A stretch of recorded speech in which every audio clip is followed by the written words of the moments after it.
Welcome to Museum of the Rockies here in Bozeman, Montana. I'm Amy Atwater. I am the Paleontology Collections Manager and Registrar here at MOR. And thank you for joining us today for a Facebook Live event through Visit Montana on Facebook. We're going to be going through the dinosaur portion of a Museum of the Rockies today, so let's head on inside. Before we get inside, you're going to see Big Mike, which is a bronze reconstruction of a Tyrannosaurus rex fossil discovered in 1988 by Kathy Wankel in eastern Montana. Big Mike is a great photo opportunity for visiting families, and the actual T-Rex skeleton that this was reconstructed on is now actually at the Smithsonian Museum of Natural History, as that will be the centerpiece for their dinosaur hall. So that's MOR 555, making it all the way to Washington, D.C. All right, let's head on in.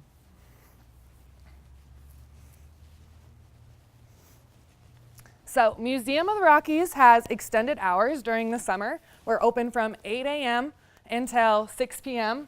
During the summer season.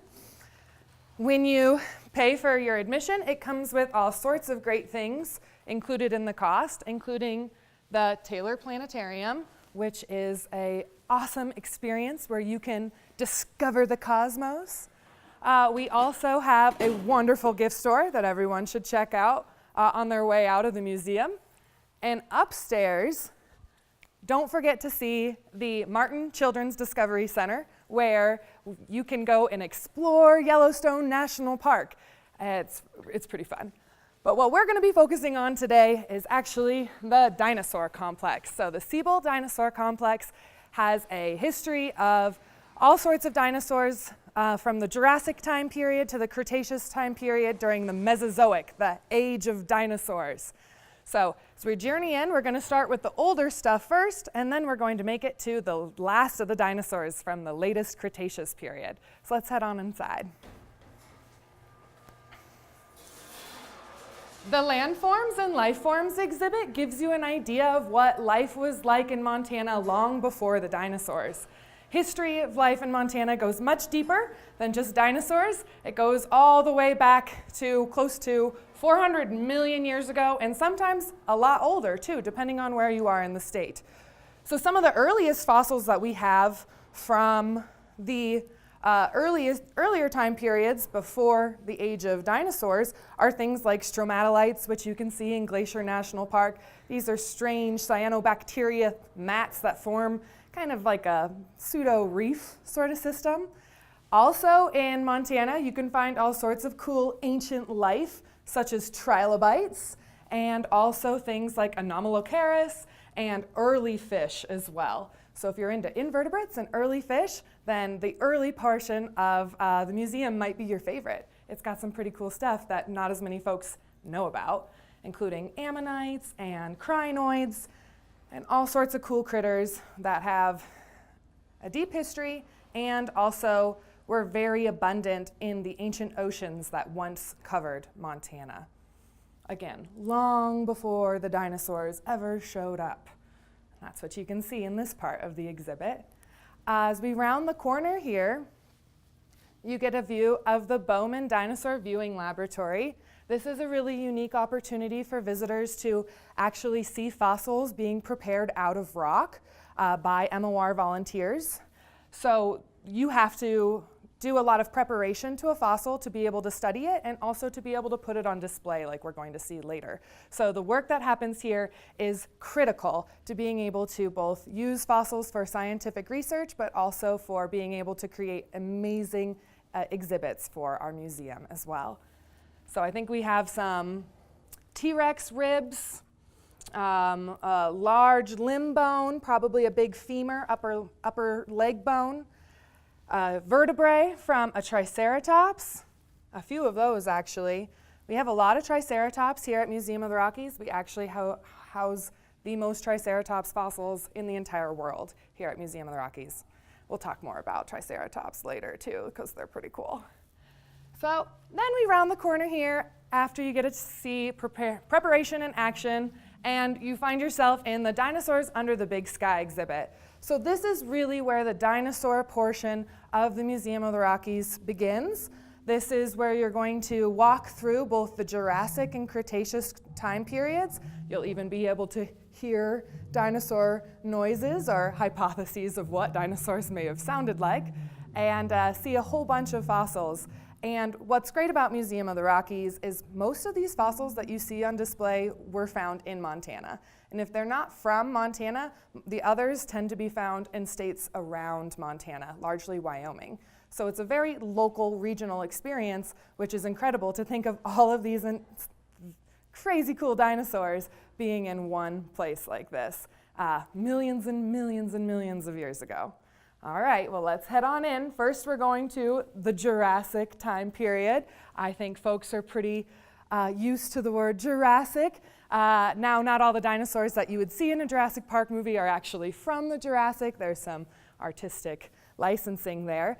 But the dinosaurs that we love from the Jurassic period are some of the largest dinosaurs that ever roamed the Earth, as well as some of the predators that preyed upon them. So back here, you can see some limb bones and also a rib of a big, long-necked sauropod dinosaur. These long-necked dinosaurs roamed through Montana about 150 million years ago. We find them now in the Morrison Formation.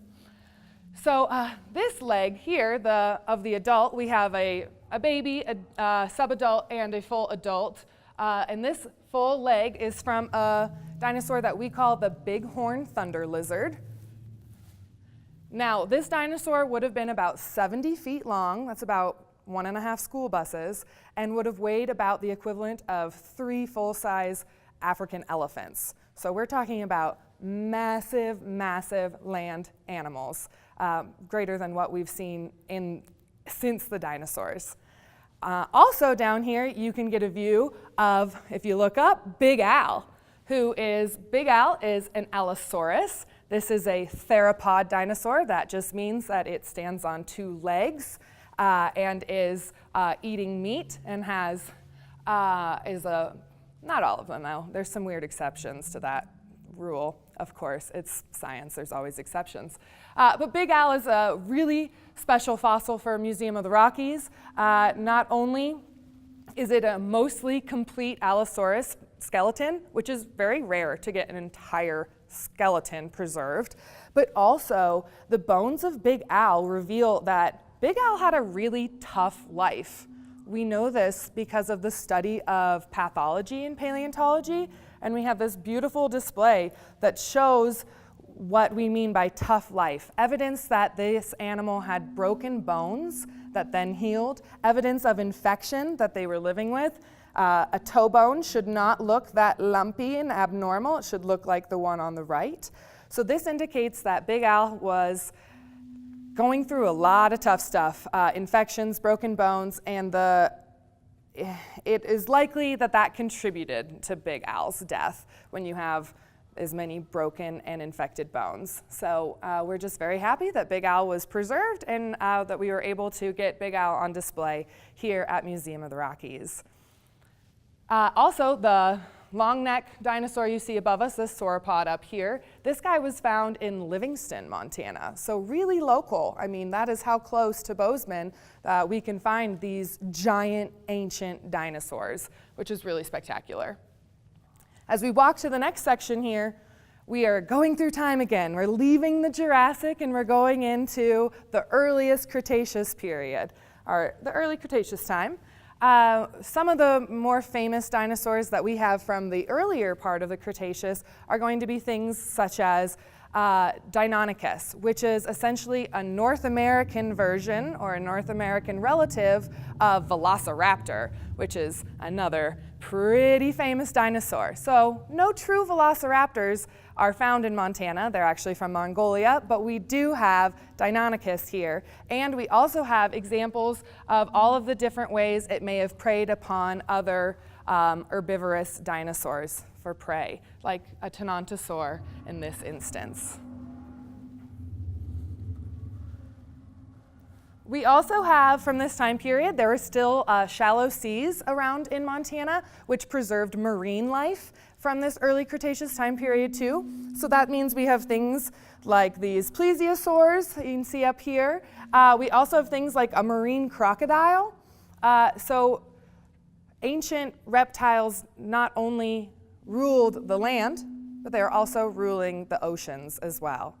They're not as closely related. These aren't dinosaurs, they're marine reptiles, but they are also at the top of their food chain in their ecosystem. Next, we head into the Mesozoic Media Center, which is a pretty cool spot where you can learn a lot about histology, paleontology. Here at MOR utilizes this incredible science. Histology is the study of microscopic structure of bones. So slicing up dinosaur bones actually gives us a view inside the dinosaur's bones, which can tell you a lot about the growth, the behavior, and the health in a lot of cases of these dinosaurs. And in some cases, it can even help determine if a dinosaur was male or female, but we can talk a little bit more about that later. So the histology lab here is world famous and does some incredible science, and we're pioneers in the field of using histology for paleontological reasons. So you can see great images of that. You can also enjoy images of what it's like to be in the field with the Museum of the Rockies here. We do have some new exhibits that have recently come into place from the, not as late of the Cretaceous as like a Triceratops, but this is a horned dinosaur, a Neosaurus, and it is older than Triceratops, but is fairly closely related to that iconic dinosaur. And don't worry, we're gonna get to the actual Triceratops. We have lots of those too. So lots of cool horned dinosaurs here at Museum of the Rockies, not just Triceratops.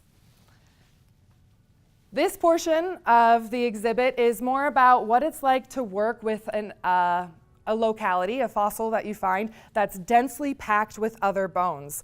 We call these bone beds, and they've been very, very integral in studying large, like a really big population size. If you have a larger sample size, like what you get in a bone bed, then you can say a lot about those individuals and what their lives were like. So here you can see that this is a Hypacrosaur little leg bone tibia next to an adult tibia of the same exact species. So it can give you an idea of how much growth and development was happening in these dinosaur lives. That's also what you can see over here, a different type of duck-billed dinosaur, Maiasaura, which is a really famous type of dinosaur, especially here in Montana. It is the state fossil of Montana, so we do love Maiasaura. This is an example of what a bone bed of Maiasaura would have looked like. Now, what's really well known about Maiasaura, however, is that we have a great sample of Maiasaura eggs, embryos, and babies and nestling dinosaurs in our museum here, largely due to the incredible work of retired curator of paleontology, Jack Horner. So as we turn the corner, we head into that hallway of growth and behavior, and we see some of those examples of the dinosaur eggs and nests and embryos and little very cute dinosaur babies too. So here you can see these are the eggs of a lambdasaurine dinosaur. That's another type of duckbill dinosaur. That's how I keep track of them, with their silly little duck faces. They're pretty cute. And here we can see some of the Maiasaura eggshell as well. So this is the work around Maiasaura. It really helped put Museum of the Rockies on the map. Discovering these eggs in a deposit along with adults and nestlings indicated that these dinosaurs were actually caring for their young, which was a brand new novel idea in paleontology. Up to that point, lots of research indicated that no, dinosaurs were just like crocodiles and they would just lay their eggs and then take off. But the work that's happened here at Museum of the Rockies and the legacy of research here really shows, has changed our perspective on how these dinosaurs behaved, and that they even took care of their young, which is also really adorable, including this cute little nestling Maiasaura. It's one of my favorites. It's so cute.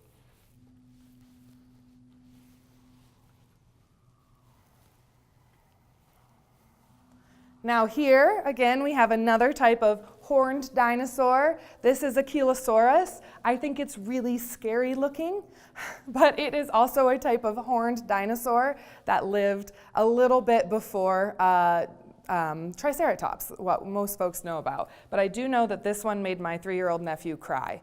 So it is a little scary if you're not used to looking at dinosaurs all the time. So then we also get to see some of the adult versions of some of those dinosaurs we were looking at too, and their leg bones. This is the skull of Hypacrosaurus, that duck-billed dinosaur. We were looking at their baby leg bones and adult leg bones earlier. And from this time period, which is a little bit before the Hell Creek Formation, in which you get all the T-Rexes and Triceratops. We're a little bit older than that here.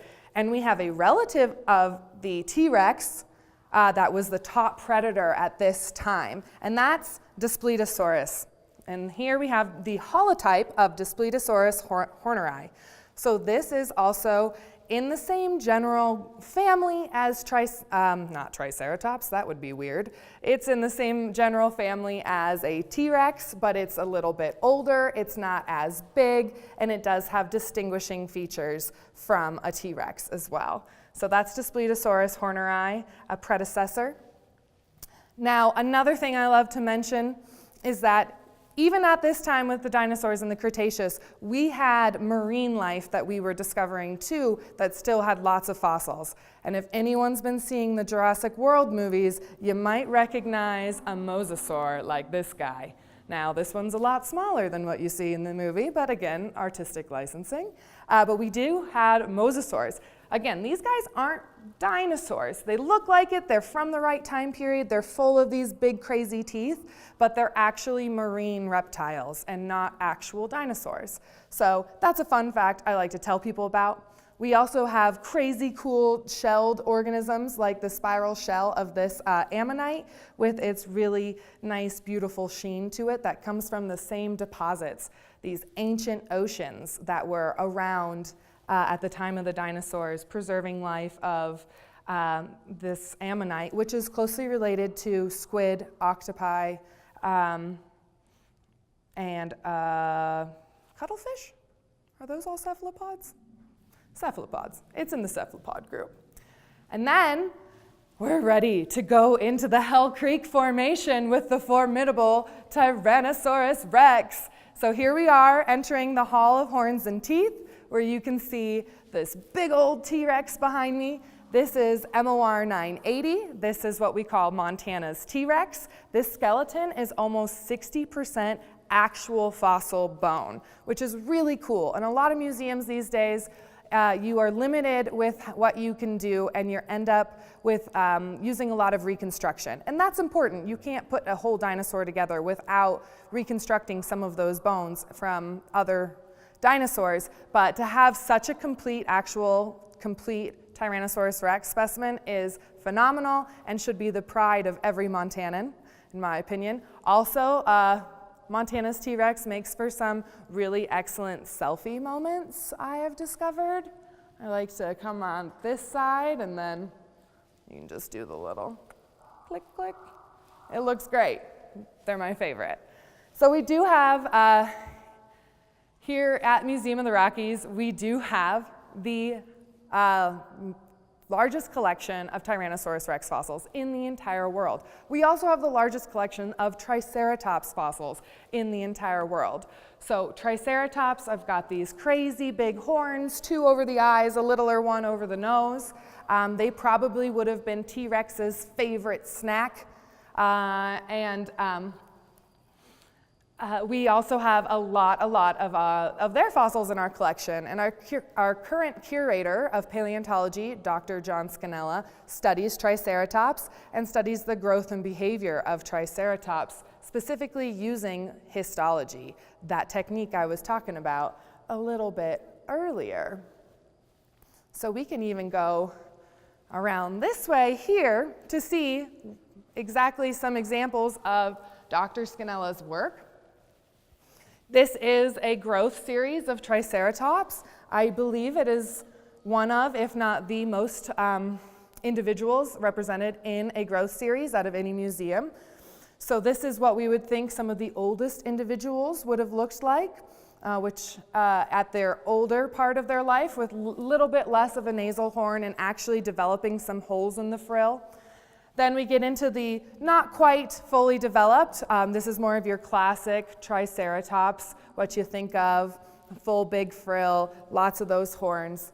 But we also have a great sample of Triceratops from all stages of life, from those awkward teenage years to even the really, really cute baby ones as well. So Triceratops happens to be the most commonly found fossil from the Hell Creek Formation. So if you ever have the opportunity to go look for fossils in the Hell Creek, there is a good chance you will find Triceratops because they are everywhere, all over the place. This Triceratops skull has some special significance as well. This is MOR 2923. This one was actually discovered by Joe Johnston in the Hell Creek Formation. So he's the director of the third Jurassic Park movie, and he discovered this, this Triceratops, which is a nice connection to those movies as well. A lot of the dinosaurs you see are based on dinosaurs that you can see in our collections, but this one was actually discovered by someone associated with those movies, which is a pretty cool find. I haven't found anything like that. I want to be a director and find Triceratops. That sounds awesome. So definitely come to Museum of the Rockies to see all of these beautiful Triceratops specimens. And we can see lots of other dinosaurs that were around at this time. These are more of the duck-billed dinosaurs. This one has evidence of skin impressions, actually. Those red arrows are pointing to skin impressions on this duck-billed dinosaur, which we call hadrosaurs. So this is a giant duck-billed dinosaur too. And not only was it found with skin impressions, but we also found it with fossil leaves as well, which that's going to tell you a whole lot about the environment that this dinosaur lived in. Not only do we have the bones, but bones can only tell you so much. Having things like leaves and other paleobotany remains, fossils, can tell you a lot more about the actual biology and ecology of those systems that these dinosaurs were living in. Now, these dinosaurs and duck-billed dinosaurs and the Triceratops would have been preyed upon by top predators like T-Rex. So here you can see, again, one of the largest displays in the world of a T-Rex growth series. So we have the youngest, it's not necessarily the youngest, but it's the smallest. We don't know its exact age.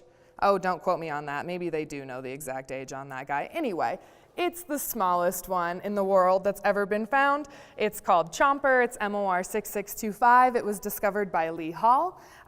It is very small, Tyrannosaurus rex, so it represents our smallest end. Then we also go into Jane. This is from the Burpee Museum. It also a little bit bigger, but another not fully grown Tyrannosaurus rex. And as you go all the way around, you see a lot of these rex fossils. This one in particular, MOR 1125, is nicknamed B-Rex, and we're going to talk more about B-Rex in a minute, but it's probably my favorite T-Rex in our entire collection. It's got an amazing story, and it's a beautiful fossil. We also have, this is the skull for 980, the Montana's T-Rex, so the actual skull is not up there with the rest of the bones. It proved to be not safe for the fossils, so it's down here where you can still see it, and this is largely all real bone. Here's MOR 555. This is the same one that we saw outside, Big Mike, and this specimen is now at the Smithsonian Museum of Natural History. And then over here, we have MOR 008. This is, in fact, the largest Tyrannosaurus rex skull that has ever been discovered. So here in our growth series, you can see the smallest rex ever discovered and the largest rex ever discovered. And you can see why they were utterly terrifying. I would not want to cross their paths. But I'd love to talk a little bit more about B-Rex. We have another great display over here that goes into the story of B-Rex. Now, B-Rex was discovered in the year 2000 by our chief preparator here, Bob Harmon. So it's called B-Rex in his honor for Bob. And one thing that happened when B. rex was being excavated is that the femur actually broke. The mid-shaft of that long bone broke so that the middle of the long bone was exposed. Now, Dr. Mary Schweitzer is a paleontologist who looks at soft tissues and fossils. She got really excited about this opportunity and actually sampled the femur to see about if she could identify any soft tissue. Crazy enough, she could identify soft tissue in this leg bone, and that was the oldest soft tissue ever reported at that time, at about 67 million years old. Before her work, the oldest soft tissue discovered was about 1 million years old from a mammoth. So this pushed it back like 66 million years that soft tissue can be still preserved and identified in bones. And the story gets even cooler. She was actually able to identify what type of soft tissue it was in this leg bone. It was a kind of round area, and she was able to identify it as medullary bone. Now, medullary bone, I had not really heard of it before starting work here, but medullary bone is a type of tissue that is found in the legs of modern birds, and specifically modern birds that are preparing to lay eggs. So that means it only occurs in females, those that are laying eggs, and that means conclusively that B. rex was a female Tyrannosaurus rex. And that was the first time we've ever had any evidence conclusively to show that a T-Rex specimen is one sex or another. So B. rex, maybe we should call her She-Rex as well, is a really fun story of not only discovery, but also working together with many scientific crews and making some world famous discoveries. And then after you have all of the big dinosaurs and the T-Rexes, you do see more of the microsites at Museum of the Rockies. So these are going to be smaller pieces of bone that can be just as informative for study and for research and for displays, but doesn't have the grand size of other parts. I can relate to this. I study fossil mammals, so you can see we do have fossil mammals from this time period. Mammals were around in the latest Cretaceous. They tended to be pretty small, and they were probably nocturnal. But we have little things like this. We have fun critters called multituberculates that had all sorts of crazy teeth. And then we also have actually a marsupial, a close relative to a possum, that would have lived at the same time as all of these dinosaurs. So Museum of the Rockies has all sorts of big dinosaurs and lots of them like T-Rex and Triceratops, but we also have an ample collection of fossil mammals and all sorts of other fossil vertebrates as well as fossil invertebrates and a large collection of fossil plants as well. So there are all sorts of different facets of life that you can see here at Museum of the Rockies. We encourage you to come on down and visit us and hang out and see the sites. And let us know how you enjoyed your experience. Tag us in some selfies. And if you need to learn more, please go to museumoftherockies.gov. Nope, I don't think that's it. I think it's museumoftherockies.org. Yeah, it's museumoftherockies.org. Oops, tongue twister moment. And then you should also go to visitmt.com to see more opportunities and live streaming events through Visit Montana and learn all sorts of the wonderful resources that site has to offer in this beautiful, beautiful state. So thank you for joining me today at Museum of the Rockies, and I hope you come and visit us soon.